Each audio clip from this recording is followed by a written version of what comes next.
Good morning and welcome to Write With Me. I am Danita Jones, and here we do two 25-minute sprints with a 5 to 10 minute break in between. And Happy New Year. This is the first official work week. I know many people were off these past couple of weeks, and we kept it going here. I was only down for Christmas Day, but I hope you guys had a wonderful holiday break and ready to get back into your writing or whatever you're working on. Because during this hour, it's really a productivity hour. So whether you're writing or if you are researching or doing administration work, this is your time to get it done, get it in, and get it done early in the morning. It's 6:30 in the morning here in Los Angeles. And I know, but people have been popping in from all over the world, which has been great. So I know some of you are writing at night. So I know one of our people here, she's in India and it's like 9:30 there p.m. So anyway, again, well, let's get going. I'm continuing my research on Peter Crosby and the Vicksburg Massacre. And I am, let's see, how far? I'm in like almost to the 400s now. So I have the document is 500 pages long, the testimonies. And so making some great progress. I started doing this Right With Me back in August of last year. So it's been a really cool journey and meeting so many wonderful writers here too. All right, well, I'm going to get started. I'm in the middle of George Walton's testimony, and I will continue with his.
All right, that's it for the first sprint. Let's see what's going on in the chat this morning. Good morning or good evening, Sparkle. You can't join today since you have an exam tomorrow. Okay, well, thank you for stopping by and see you tomorrow. Good luck on your exam. Miss Page, welcome back. Hey, Amy. Good morning and happy Monday. We're finally in the new house. Bought it in March, and Hub's been remodeling it ever since. My computer is taking forever to wake up this morning. So, first sprint will be rebooting first, then words. All right, sounds good. I know my computer, whenever I have to restart, it just takes forever. Forever. I know I just have too many things running and so forth, but let's see, computer made me reboot twice, but I'm up and running again and ready for words now. Okay, awesome, awesome. How was your holidays? How was where you were busy moving? So you finally moved into the house. So I was just probably just busy with all of that, right? So I'm glad you're in your new house. That's wonderful. Um, so, what else here? So I'm just continuing my research with Peter Crosby and the Vicksburg Massacre. I am on page 362 of the testimonies. And one thing I've been discussing while you've been away, Amy, I've started using Notebook LM. I don't know if you've ever used that before, but I just started using it a couple of weeks ago, and I'm finding it very useful with my research. And so I uploaded all the testimonies, the transcripts from the testimonies into Notebook LM, and it's been helpful in the way that when I'm really have kind of like global questions about events and trying to figure out timelines. It's able to go through all of my resources, all my source material, and let me know certain things. And so that's been pretty cool. A nice little addition to this historical research. You say, I've heard amazing things about Notebook LM for distilling info. Yeah. And so I'm just really still in the beginning stages of learning more about it. But I love, like, when I'm going through, for instance, I'm going through George Walton's testimony. If I have a question more about, discussing right now what happened in the August election. But if I want to say, okay, to go to Notebook LM, can you pull up every reference about the election that happened in August of 1874? And any violence that happened during that time or who was involved in it? It will go through everything and give me a nice little timeline about it. And so, excuse me, I'm really digging that aspect so far. So that's pretty much it. But I feel like with using that, and I'm now also pretty much working directly from my PDFs versus going on the website that has all the transcripts. And I've been copying and pasting, though it comes out still kind of funky, instead of me typing full on sections like um, George Walton's speech pattern. He speaks lengthy. He doesn't give short answers like a lot of people do. And so I was like, oh, good. I can just copy and paste his full, speech or answer about a thing, because he described how he's a register for the election for that happened in August. And so people there didn't want Black people to vote. And so white people pulled out their pistols. He had to jump through a window to get away. And so he's explaining all of this stuff. And then also just, and I'm also getting, like, in some of these um, testimonies, people describe themselves or other people or how people commented about them. So I'm getting a picture of what George actually looked like, because they were calling him names based on how he looked. And so it's like, oh, okay, so now I actually know what George really looks like. So yeah, so just getting a lot of great details regarding that. But I feel like I want to say I'm praying that I will be done going through all of these testimonies by the end of this month, January, so I can go ahead and just start my outlining process for book one. So I'm just trying to push through as quickly as I can and may even start working a little bit on the weekends. So, okay, well, it's time for the next sprint. Unless you have any comments or questions, I'm just going to hop back on in.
righty.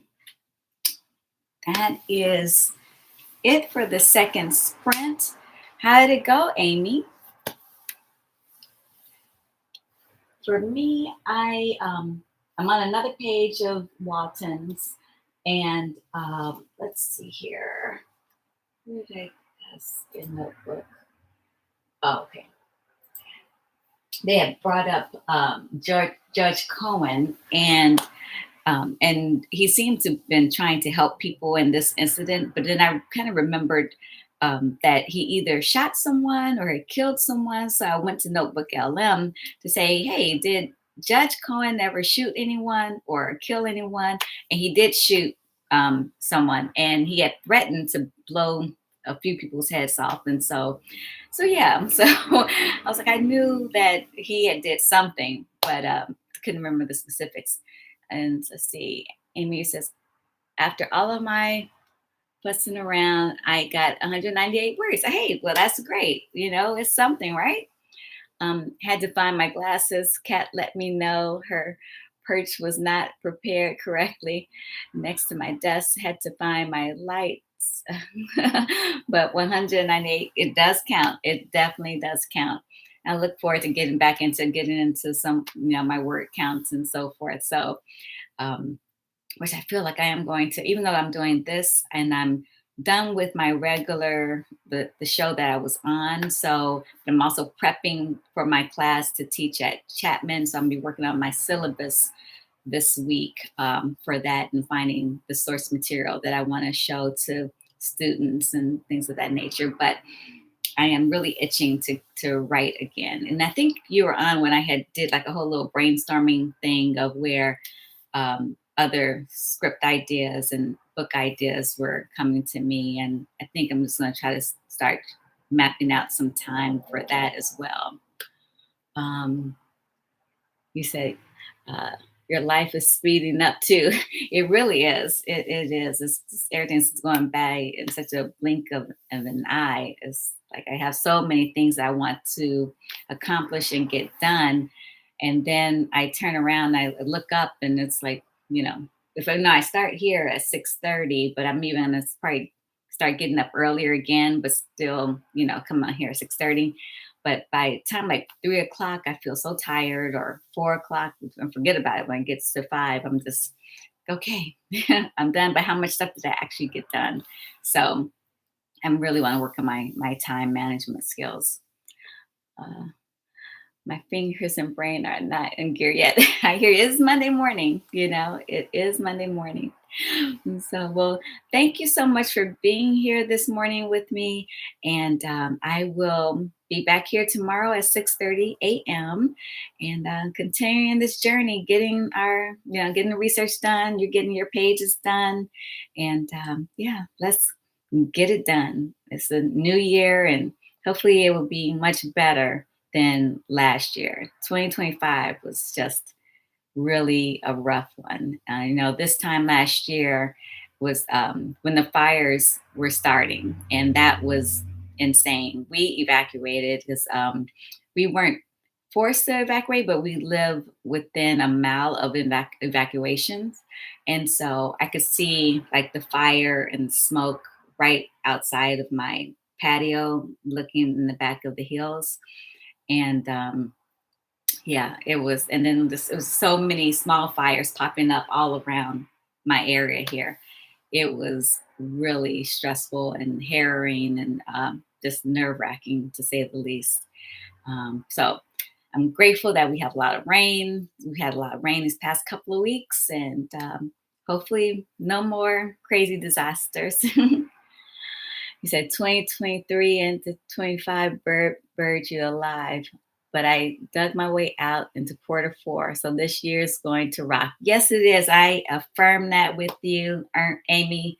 It is going to rock, and I'm gonna take that on for myself as well. Yeah, it's been really hard. I lost my mom back in 22, and then my partner, he had a few months after that, he had an aggressive cancer, major tumor.